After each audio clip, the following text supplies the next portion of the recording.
president should never have had the power to levy tariffs, and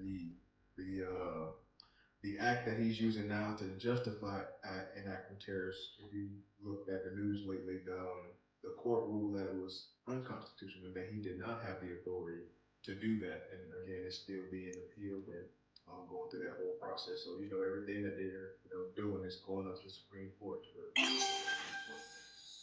But I'm glad you asked that question because this is something that I want people to understand, and I don't think a lot of people are. Well, I know for a fact a lot of people aren't thinking this far ahead. So let's say this stuff goes up to the Supreme Court with the tariffs, and the Supreme Court determined that, like, yes, you do not have the powers according to the law that you're trying to use to enact these tariffs. Do you know what happens immediately if that ruling comes down that way? Well, according to the bylaws, we have to refund the importers all that money, which I Mm-hmm. believe is at $584 billion Exactly. dollars. And if you don't know how much money is currently in our treasury right now is only like on hand. We have cash on hand just north of $800 billion.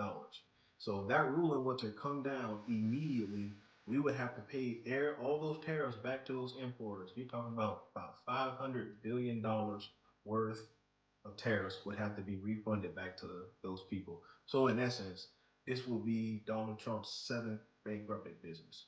He will Oh literally no.